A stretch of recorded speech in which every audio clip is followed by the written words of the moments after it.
aren't really distracted by much, but very focused on purpose, very intentional about almost everything that's done within that system. Our distraction is a little bit different. Like right now, we calling conscious folks hoteps as if that's a bad thing. Y'all heard that, right? Well, some of y'all heard about the hoteps, right? So it's this thing where these conscious brothers who are considered to be frauds are called hoteps. And hotep means what? It's peace. It's peace. It's like an offering table that our ancestors used, to embody the sense of peace. You ever went in a place? No, back up. Y'all have seen like in the movies when somebody's robbing a bank, right? Yeah. Robbing a bank, right? And everybody, oh my God! Ah! People screaming and diving on the floor and everything. And the hero in the room is what? Calm, quiet, chilling in the cut, waiting to make his move, right? So some of y'all seen Kung Fu movies too, right? That's when a young dude, he got wild out with the elder. He's like, he flipped his beard and just beat him like with one hand, very calm. Maintaining peace. That's that level of focus that the Hotep offering table is designed to bring forward into your environment and in your person. But we use it in a derogatory way right now. And it's only because we don't know any better. We allow other people to give us our stuff in a bastardized form. It's kind of like when they give you that movie, The Gods of Egypt, and all the gods are white, except one of them. Who was it? Tahuti. If you see the movie, one god was an African god. He was the oldest of them, if you really listen to what he's saying. He said, I was here from the beginning. He was the one keeping the ancestral record, right? All the other gods were the invading Greeks and Romans there. They tell you that in the movie if you're really paying attention. But we get it back in a bastardized form, like Jamaicans who grow sugar cane, send it off island, only to buy white granulated sugar. They feed us back our stuff in a bastardized form. This is very important for us. Investigate and inquire. Y'all with me? Yes. All right, so we at the A. We still in Nia. I got a little bit of time. Ancestral legacy holds the key. What do you mean, Dr. Menzise? Glad you asked. I'm a background psychology, by the way. I talk to myself when I'm healthy. I used to say I ain't crazy, but I can't prove that, so I'm at least healthy. Our ancestral legacy holds the key. When we talk about ancestral legacy, it's good to have Kwanzaa. It's good to have these focused days of the year to express ourselves, put on our dashikas, and to come out looking good, right? Yes. Saying our Kiswahili words, all 7 of them. Right? I mean, that's cool. It works. Because it's somebody who had no idea that there was such a thing as an African language until they heard about Kwanzaa, right? There's some people who had no idea about the importance of purpose and faith and unity and cooperative economics. There's some people who just didn't know that, right? There's some people who, for the first time in their Kwanzaa experience, realized that creativity can be something other than birthing babies. Y'all with me? It's very purposeful, so I'm not putting it down at all. What I'm saying is that our legacy goes way farther than this stuff. One of the strongest holds that Massa and them put on us was warping our concept of self and warping our concept of God. Now, this ain't that presentation. If this was faith, I'll go in. If this was Imani, I would go in. And, and I'll see if I get invited back for Imani next year. Y'all can be Imani. But it's very important for us to understand our ancestral legacy. There are people that work really, really, really, really, really hard to keep us confused about that.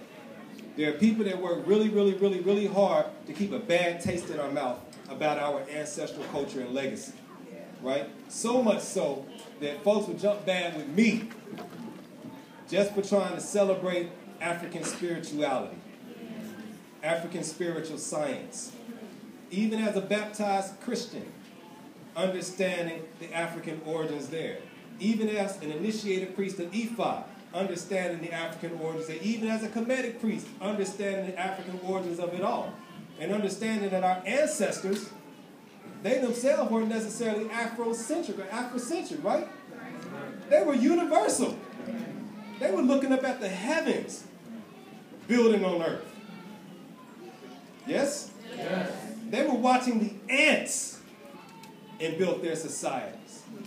Y'all follow? Yes. They studied rivers. They studied birds. They studied dung beetles rolling boo-boo. And understood that, wow, this creation thing is so powerful that it is ever becoming. Y'all following me? Yes. Our ancestral legacy. It's important. Dang. It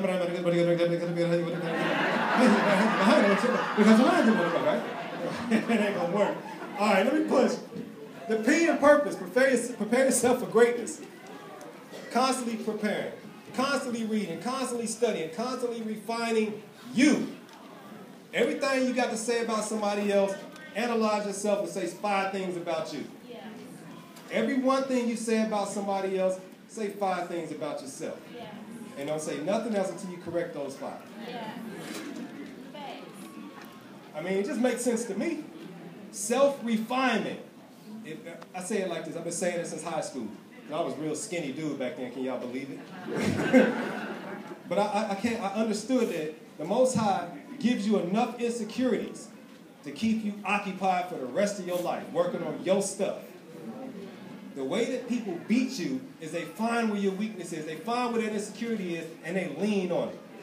They get you off balance. They get you kirking out at work. Touch my hair. I can't believe he came in with a Trump t-shirt on. Right? It's too easy. It's too easy. That stuff shouldn't push no buttons. I saw a video of a dude in Cincinnati outside of a restaurant talking to some old white dude. And the old white dude, they argued for about 5-6 minutes. This little young cat, too, about 20 years old. Arguing. White dude called him a nigger. Assault charges. It was that easy. He called him a nigger. Boom, boom, boom. Young dude wailing on dude. Beat him down. It's too easy. Self-refinement, that don't mean nothing. It's like, and? If that's what I am, what that make you? Huh? Just leave them confused. I like that picture, though. Yeah. It says 1,000 words, don't it? Yeah. Muhammad Ali knocked Superman out. Yeah, right. Undo centuries worth of miseducation, right? And misinformation. I mean, we've been getting beat down for a long time, like to the point to where we think wrong is right and right is wrong, right? We think that being disciplined and being structured and having certain principles and morals is old school. You know, we allow folks to put all these phobic labels on folks just because you want to live your life the way you want to live it and not necessarily accept other ways. And it's okay. Whatever floats your boat and finds your lost remote. But you're not going to make me walk on eggshells for your stuff. Y'all following? And so once we understand purpose, once you understand where you are, who you are, why you are, what you are, how you are, you're good. All this other stuff don't matter anymore. But that miseducation piece, we've been lied to, as I said earlier, about who we are and who and what God is. I mean, to the point to where when we say God, we automatically think hell. Ain't no way I'm a father without a mother. It doesn't happen. My wife made me a father. Same way I made her a mother. You can't have one without anybody. Look, I tell you what, I give you $500,000. It'll take me time to get it to you. Anybody ever seen a one-sided coin? Never. They don't exist. Anybody ever seen a night without a day? Even up in Alaska, it's eventually coming. Right? Thank you. Remind yourself daily you're living on purpose. Every day you get up, I know I got a purpose, even if you don't have it yet. I know I got a purpose, and I'm living on it. I know I got a purpose, and I'm living on it. I know I got a purpose, and I'm living on it. When you're investigating and you're putting in your inquiries, when you're up here understanding that your life got value, when you're doing all these things, when you're acknowledging your ancestral legacy, then this statement, I'm on purpose, you start getting that whisper. Turn left right here. You turn left right there, it's like, whoa, man, I've been thinking about you for the last week. I lost your number. Boom, you know, ran into who you're looking for, right? You know, you trying to, man, what's the name of that song? Man, we used to jam to it, turn on the radio and it's playing, right? Little things. You about to wash your clothes, you find that $20 bill. Shoot, my cell phone was about to get cut off. Let me run down here for their clothes, right? Little things like that, but they turn into bigger things. Like, you got this ailment in your knee and you don't know what to do about it. Then all of a sudden, you come across a Dr. Sebi or Dr. Africa video, and they tell you, oh man, just get you some blah, blah, blah, blah, clean out your kidneys, blah, blah, blah. And next thing you know, you're back to punting footballs, right? Little things that get greater later, but we have to embrace it. We got to. It's good for us to embrace these things and to understand that what? We got purpose, and we're living it. Persistency. This brother right here, El Haj, Miguel Shabazz, Malcolm X, Malcolm Little, Detroit Red, that dude, persistence. Kept pushing, kept pushing, kept pushing, kept self-refining, kept self-refining, kept pushing. He stayed on it. No matter what was being thrown in his path, he stayed on it. We got to be persistent.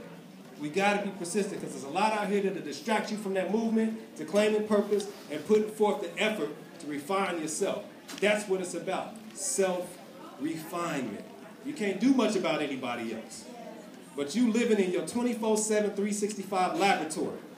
That's for you to work on you.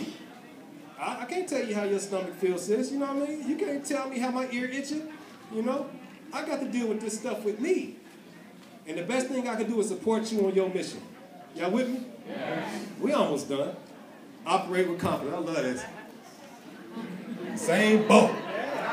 That's a real picture, by the way. They ain't even Photoshop, dude cutting like. I mean, what kind of confidence does that take? You just blowing past and you just smile for a picture real quick. Everything, and you're just confident enough to know that that smile gonna show up. Everything else is blurry in the mud. So he's like, nah, this smile is real. Ting. Confidence. Operate with confidence. Confidence take you a long way. And I'm not talking about that fake, firm handshake, stare him in the eye stuff. I feel the fakeness in that one, folks. My students, they come to me all, they taught this, business etiquette 101. You firm handshake, look the person in the eye. I know you front. The handshake was too hard. You hurt my hand, dude. I'm supposed to like you after that? I'm supposed to respect you after that? No. Confidence. Just be all right with who you are and what you are. Right? A sense of self, a sense of security. That's what it gets you far. I'm pushing. Self-love and self-knowledge. It's a must. So I don't know, y'all can't really see what this is, but one of my sisters, she just initiated an Ifa. She's a child of Obatala. So this is one of the pictures after she came up off the mat. It's a beautiful scene there. It's all white because it's Obatala. But self-love and self-knowledge. I mean, you can't say enough about that. In fact, I don't have enough time to really even talk about that. But self-love is doing the best thing for yourself. Every moment that you can possibly be doing something for yourself, which is every moment. They say that the biggest violation of Ma'at is a violation against yourself. When you play yourself, you've done worse than you could do to anybody else. Because you are all that you have. You are the miracle that you can verify. Right? Yes. Right? Let's take a moment. Watch this. So everybody, take a moment and look at whatever it is that's using your eyes to see. Now take a deep breath. Because all y'all was holding y'all breath. A lot of y'all was. Do what? Had y'all in a moment of suspense. But that's the evidence of the magnitude of who and what you are. You are something that's using your eyes to see me right now. You are something that are using your ears to hear me right now. Self-knowledge. Who are you? What are you? We're more than this body. I'm more than a Capricorn. Y'all remember the 70s? Leo. It was like, had that song there. Everybody call out their zodiac sign. What your sign is, right? It's like we're more than the zodiac sign.